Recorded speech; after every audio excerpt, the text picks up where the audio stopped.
fofinhos, bonitinhos, engraçadinhos, esquisitinhos, grandalhões, desengonçados. Normalmente, quando a gente pensa em cachorro, a gente não associa eles a uma grave ameaça à nossa vida, certo? Contudo, para algumas pessoas, é assim que elas os veem.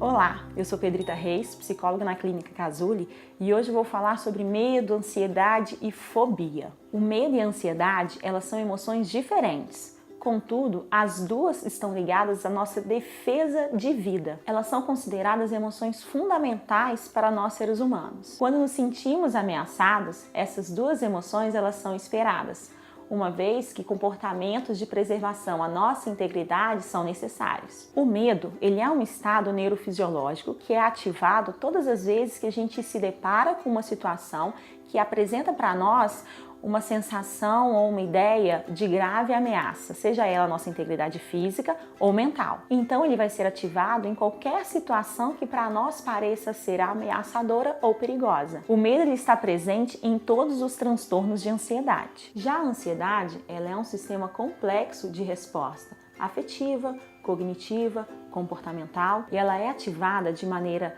antecipada em situações que são vistas como incontroláveis, imprevisíveis e ameaçadoras. Ou seja, ela é a expectativa de que alguma coisa desagradável, muito ruim, vai acontecer. E esta vem acompanhada de alterações desagradáveis. A ansiedade também possui uma relação muito estreita com pessoas com vulnerabilidade aumentada. Geralmente, essas pessoas se consideram incapazes de se proteger das situações das mais diversas. E por subestimarem as suas capacidades diante de situações que são perigosas ou de riscos, elas tendem a ter um comportamento de fuga e não de enfrentamento das situações. Embora as emoções de ansiedade e medo sejam naturais e até mesmo fundamentais ao ser humano, quando em demasia, quando excessivas, elas podem paralisar o funcionamento do indivíduo.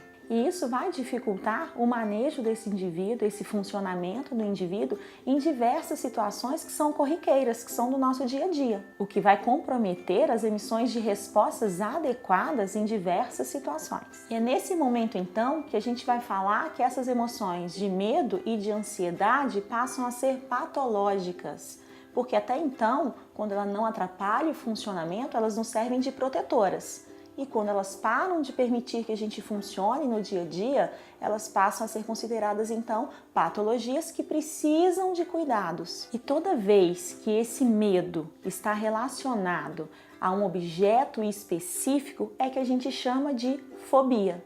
E aí a gente volta ao exemplo do cachorro. A fobia é o medo persistente de um objeto, de uma situação ou de uma atividade que não representa um risco real, mas que provoca no indivíduo uma necessidade de fugir ou de evitar a situação. Claro que não há só fobias a cachorros.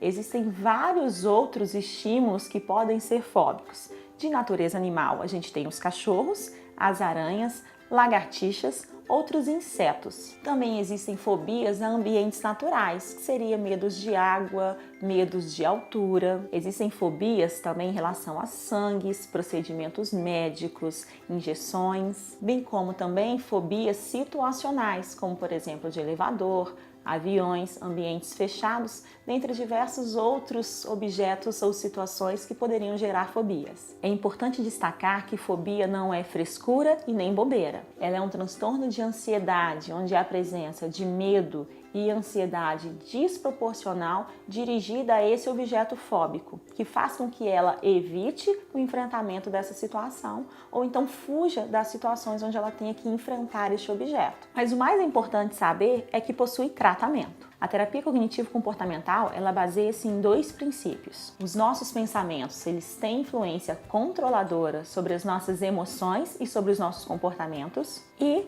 como nós nos comportamos influencia os nossos padrões de emoção e de pensamentos. Diante disso, a terapia cognitivo-comportamental, com o uso de algumas técnicas, vai buscar identificar estes pensamentos que estão fazendo essa avaliação exagerada dessa situação, desse objeto que está gerando nesse indivíduo essa sensação de perigo. As intervenções, ela tem como objetivo tratar esses pensamentos, essas crenças, essas avaliações dessas situações, ajudando o indivíduo na interpretação, numa nova interpretação dessas situações, mudando assim a percepção daquilo que para ele é perigoso e que o deixava vulnerável. Espero que esse vídeo tenha esclarecido um pouco sobre medo, ansiedade e fobia.